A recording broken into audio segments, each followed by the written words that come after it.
ceux qui prient en fonction de la lune, en fonction du soleil, en fonction des astres, sont des gens inspirés par le diable. Je n'ai pas besoin de Michael pour venir agir en ma faveur. Moi aussi, j'ai reçu l'autorité d'agir comme mon père. Or, Michael est soumis à mon père. Exact. Or, moi, j'ai la même capacité d'action de mon père. Yes. Ça veut dire que Michael, même dans sa puissance, est inférieur à Hey. mon action. Yes. Et Rando Zaha, en dehors de la Bible que je tiens, tous les autres anges, qu'on va vous dire, sont des démons. Des anges déchus. Saint-Michel, ange de quoi? Viens me défendre. Michael ne peut pas te défendre. Si toi-même tu ne peux pas te défendre, il faut le laisser tranquille. Arrêtez d'invoquer les anges. Dieu ne nous autorise pas à prier les anges. Yes. Dieu ne nous autorise pas à invoquer les anges. Dieu nous a donné un nom, un seul nom. Il dit au nom de Jésus, tout genou fléchira et toute langue confessera. Ça fait que tu es obligé de bosser le nom de 12 langues. Lui là, c'est l'ange de la faim. Quand tu as faim, tu dois le prier. Lui là, c'est l'ange. Quand tu veux pointer sur une soeur intérieure mal, c'est cet ange-là, tu dois prier. Quand tu... Attends, frère, tu as mal à la tête.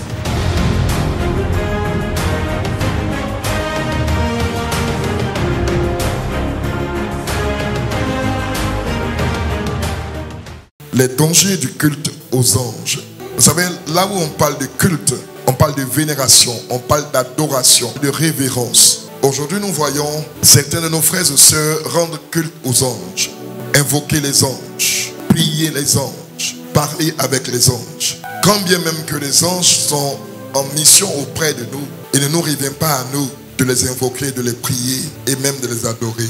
Aucune autre création parmi la grande création n'est à l'image et à la ressemblance de Dieu. Et donc c'est une grâce que nous recevons de Dieu de lui ressembler, d'être comme lui. Une grâce encore plus grande de voir que en nous vient vivre Dieu par son esprit.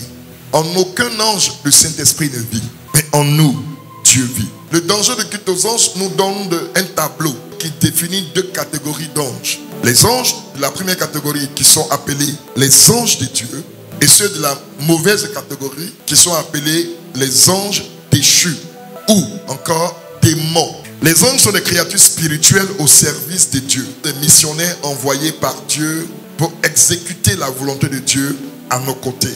La parole déclare que lorsque Jésus, après avoir jeûné 40 jours, 40 nuits, les anges de Dieu descendaient auprès de Jésus et le servaient. C'est lui qui a Christ en lui. Parce que les anges de Dieu ont pour mission de servir Jésus et que Jésus vit en vous. Alors donc vous pouvez comprendre que ces anges qui servent Dieu ont quelquefois obligation de vous servir. Au commencement, Dieu créa les cieux et la terre.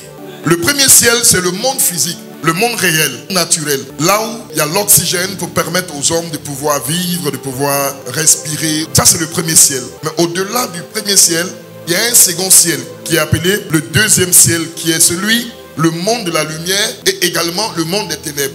C'est le monde des esprits. Or, lorsqu'on parle du monde des esprits, il y a deux entités dans le monde qui s'affrontent. Il y a les ténèbres et il y a la lumière. Nous, nous sommes de la lumière. Et il y a ceux qui sont des ténèbres, donc ils s'affrontent. Et ces deux-là sont dans le deuxième ciel. Dieu dit qu'il nous a ressuscités. Donc on est sorti de la mort pour aller à la vie, pour parvenir à la vie. Et lorsqu'on arrive à la vie, quand bien même nous vivons sur cette terre, mais l'esprit qui est en nous, qui est édifié, qui est bâti par le Saint-Esprit, Dieu lui donne une position supérieure, une position de phare. Cette position, elle est dans le deuxième ciel. Il nous a fait asseoir dans les lieux célestes. Et pourquoi je dis des lieux célestes, le deuxième ciel? Nous n'avons pas à lutter contre la chair et le sang. Donc nos adversaires ne sont pas nos semblables. Nos adversaires, notre ennemi est spirituel. Il n'est pas physique. Les principautés, les dominations, les esprits méchants qui errent où?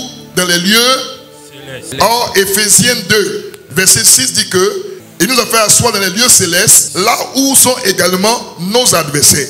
Notre position est encore plus élevée que la terre. Notre position est dans les lieux célestes. Alors, je veux dire à quelqu'un, les grâces et les bénédictions, les faveurs de Dieu pour votre vie ne sont pas sur cette terre. Il n'y a que ceux qui ont accès aux lieux célestes qui puissent recevoir ce que Dieu a disposé pour eux. Et c'est pourquoi à partir de notre nouvelle naissance, comme il est dit en Jean 1 verset 12, à ceux qui ont reçu la parole, elle leur donne le pouvoir de devenir enfants de Dieu, lesquels sont des noms de la volonté de la chair, des noms du sang, mais sont nés de Dieu.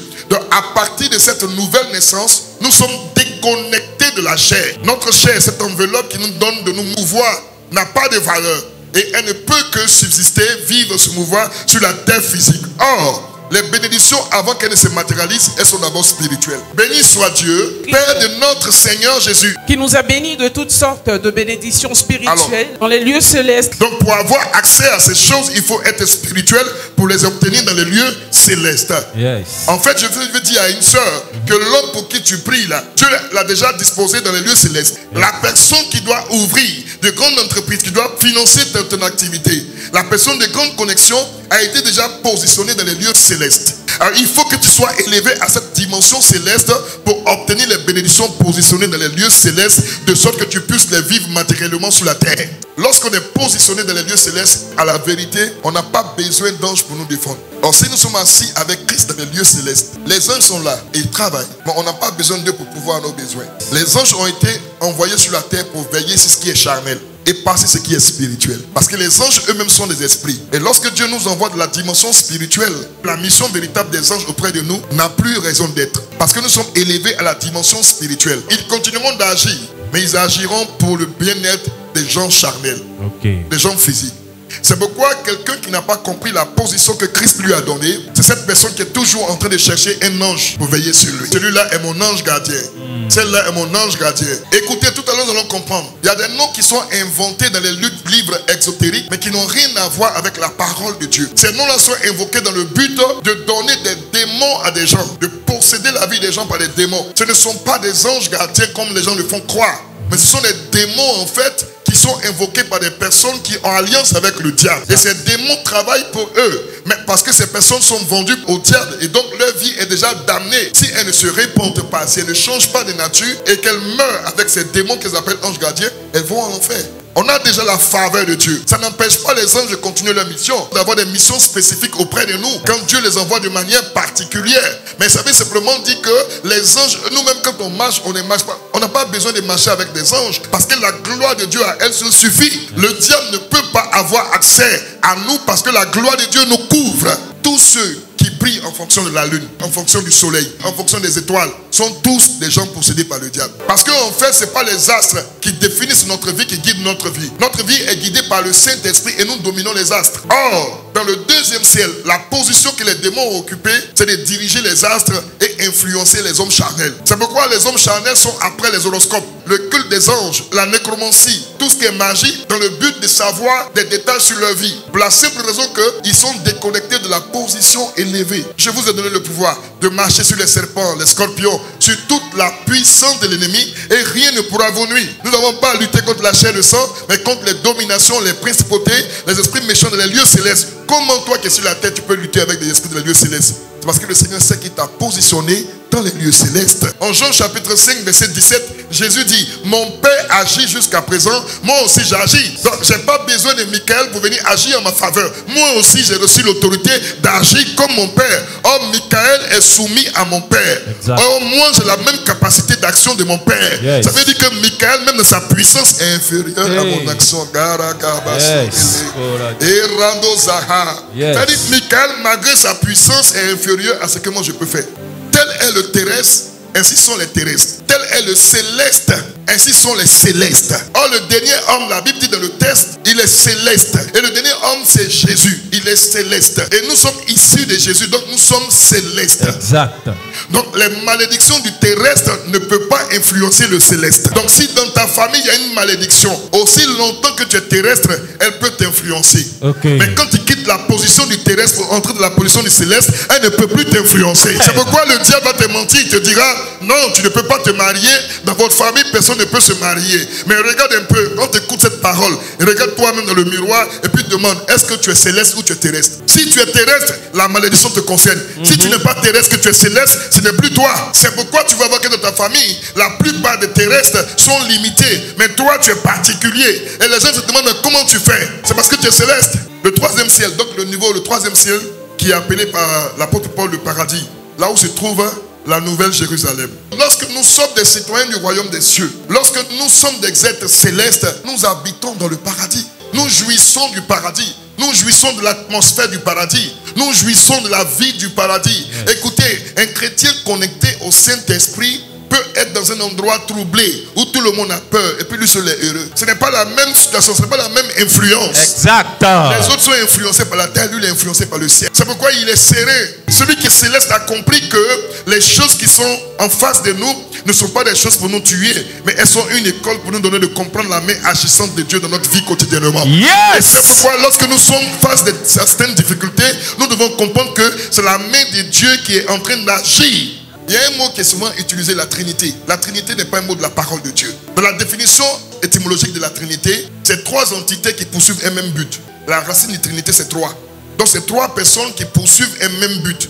Donc Dieu le Père, c'est une personne à part. Dieu le Fils, c'est une personne à part. Dieu le Saint-Esprit, c'est une autre personne à part qui poursuivent un même but. Voici la définition de la Trinité. Mais la Bible ne parle pas de la Trinité. La Bible parle de la divinité. En lui habitait corporellement toute la plénitude de la divinité. La Trinité est un mot qui n'existe pas dans la Bible. C'est la divinité. Toute la plénitude de la divinité. La divinité, c'est quoi? C'est une seule personne, un même Dieu qui se révèle en trois saisons. Yes. Dans l'ancienne alliance, il s'est révélé comme Dieu le Père. Yes. Dans la nouvelle alliance, l'évangile, il s'est révélé comme Dieu le Fils.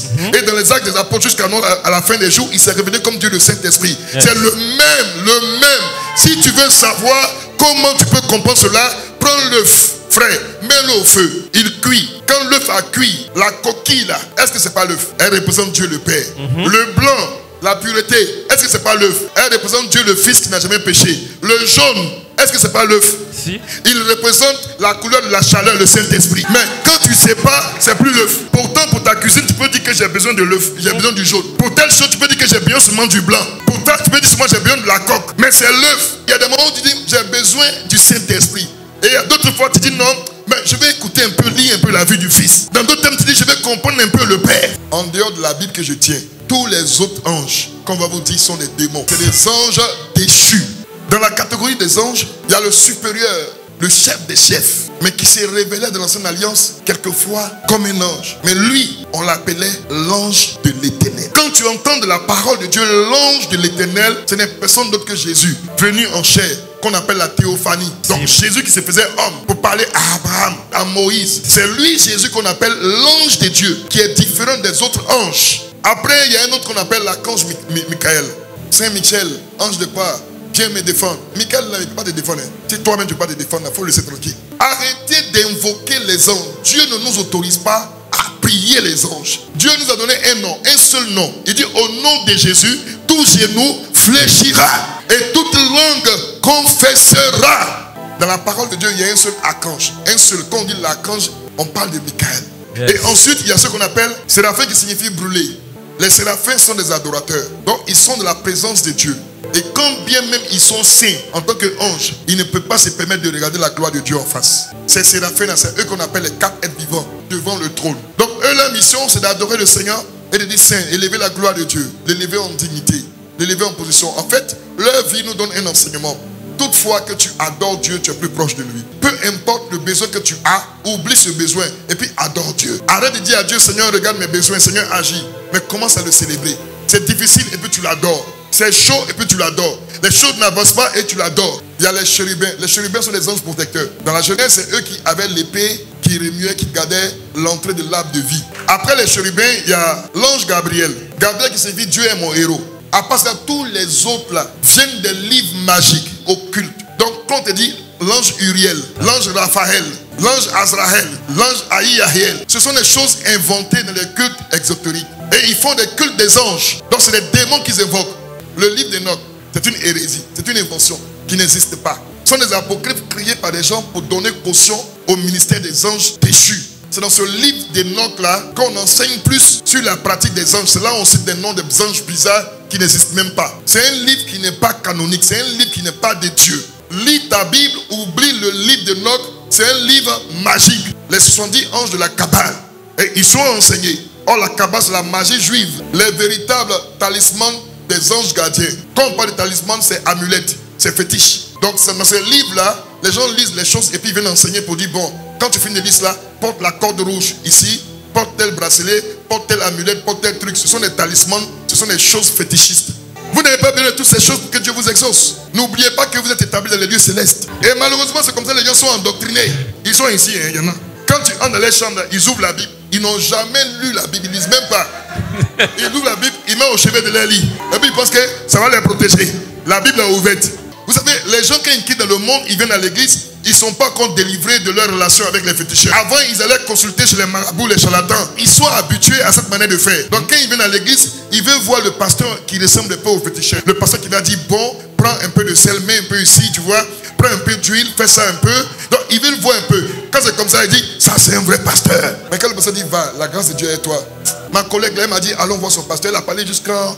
Et même quand son pasteur est fini, il me dit, il prie, va, la grâce de Dieu est toi. C'est que je vais passer ça là. Oh, va avec la grâce de Dieu. Si tu as compris, c'est avec ça Jacob est parti. Et il a été vainqueur tout le temps. Avec simplement la grâce. Si tu comprends le mystère de la grâce, tu n'as pas besoin d'amulette.